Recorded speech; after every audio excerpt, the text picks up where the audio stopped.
Es mejor dar a Ucrania el tipo de apoyo armamentístico que realmente necesitamos ahora.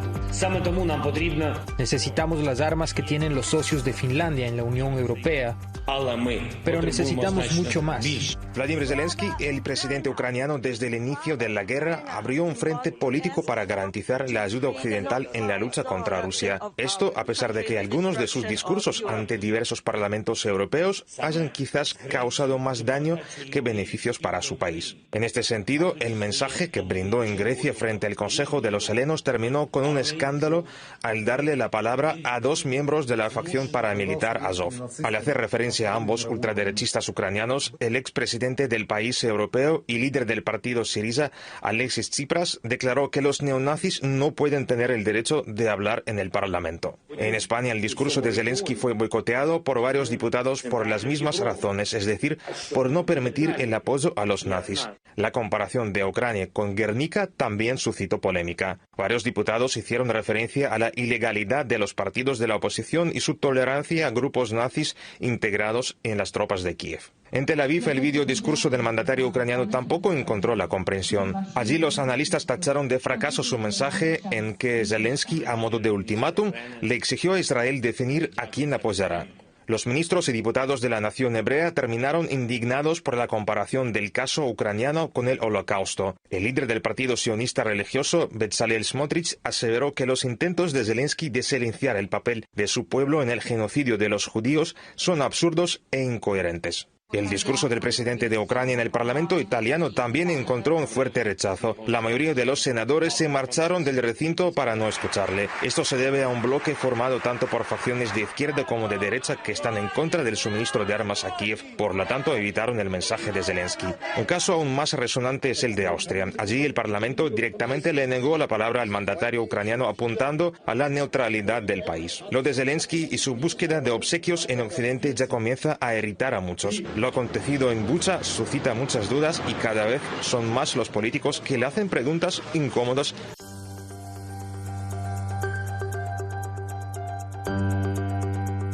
Ukrainians we saw and talked to, whether they were in uniform, out of uniform, school teachers, even children.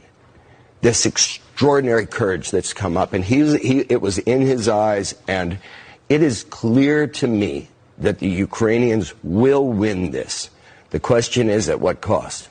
Did they have, in those early hours, I know that Trump gave them javelins, I know that they had some defenses, but if you go back to the Budapest Agreement, they were at the time the third largest nuclear power in the world. And they made an agreement that they'd give those weapons to Russia to be destroyed in exchange for protection from Russia, Great Britain, and the U.S. Lesson to be learned here, don't give up your nuclear weapons if you have them, because you can't believe people like Vladimir Putin. Well, even countries that have nuclear weapons can remain intimidated to use them, and we're seeing that now with our own country. And I fear what that legacy is going to be. No one wants to see a nuclear conflict. I don't want to see one.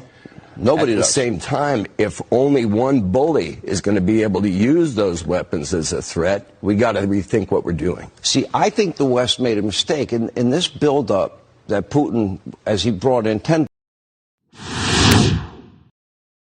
Clear something up for us, and this is these reports about the Azov Battalion that is said to be Nazi-affiliated organization operating as a militia in your country, said to be committing their own atrocities. What should Americans know about that unit, about those reports? So Azov was one of those many battalions. They are what they are. They were defending our country. And later I want to explain to you. Everything from all the components of those volunteer battalions later were incorporated into the military of Ukraine. Those Azov fighters are no longer self-established group. They are a component of the Ukrainian military. Back in 2014, there were situations when our volunteers were encircled, and some of them did violate laws of Ukraine.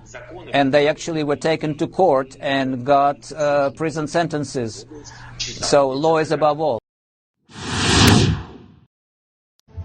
few hours I've been able to see quite a lot of your beautiful country. And it's an amazing country. I've also seen the tragic effects of the war. An inexcusable war. An absolutely inexcusable and unnecessary war. But having been here in Kiev just for a few hours, I have absolutely no doubt, Volodymyr, listening to you, listening to your team, your redoubtable team, I have no doubt at all that an independent, sovereign Ukraine will rise again, thanks above all to the heroism, the courage of the people of Ukraine. Thank you very much, and Slava Ukraini. Thank you very much.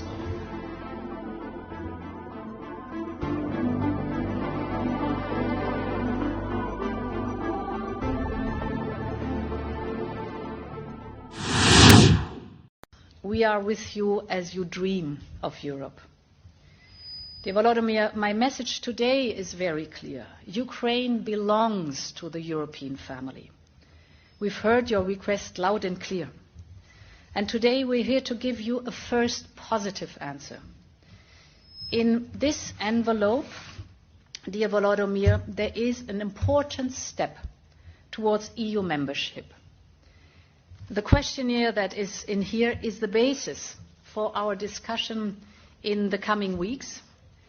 It is where your path towards Europe and the European Union begins. Let me promise you for this questionnaire that I will hand over to you in a moment. A questionnaire, of course, has to be answered. These are questions that then form the opinion of the European Union as a recommendation to the Council. We stand ready 24 hours, 7 days a week to support you in filling out this questionnaire. We know a lot about each other because we've been working together so intensively over the last years. So it will be not as usual a matter of years to form this opinion, but I think a matter of weeks. Thank you so much. I want to give you that. This is the questionnaire. We'll be ready with answers. Alongside our allies and partners at any given time, approximately 400,000 American troops are currently standing watch in 155 countries and conducting operations every day that keep Americans safe. Currently, we are supporting our European allies and guarding NATO's eastern flank in the face of the unnecessary war of aggression by Russia against the people of Ukraine and the assault on the democratic institutions and the rules-based international order that have prevented great power war for the last 78 years since the end of World War II. We are now facing two global powers, China and Russia, each with significant military capabilities, both who intend to fundamentally change the rules-based current global order. We are entering a world that is becoming more unstable, and the potential for significant international conflict between great powers is increasing, not decreasing.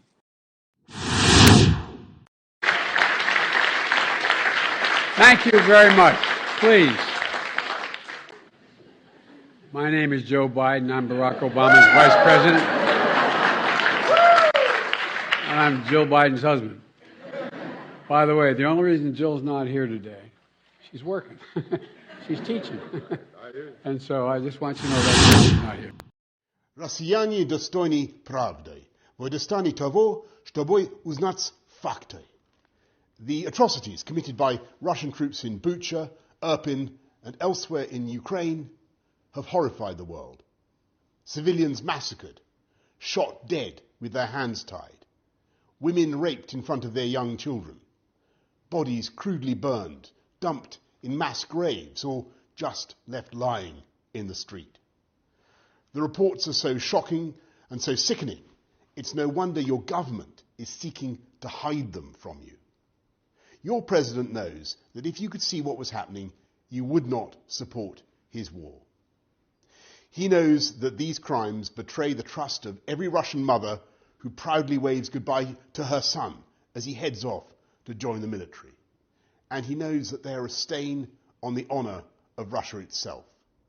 A stain that will only grow larger and more indelible every day as this war continues. But don't take my word for it. We will not give up and we will not lose. We will fight till the end at sea, in the air. We will continue fighting for our land, whatever the cost. We will fight in the forests, in the fields, on the shores, in the streets. I would like to add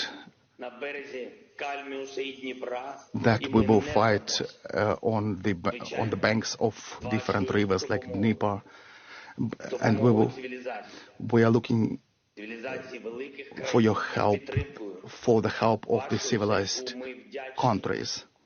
We are thankful for this help, and I'm very grateful to you, Boris. Please increase the pressure of sanctions against this country, and please recognize this country as a terrorist state. And please make sure that our Ukrainian skies are safe. Please make sure that you do what needs to be done and what is stipulated by the greatness of your country. Best of all to Ukraine and to the United Kingdom.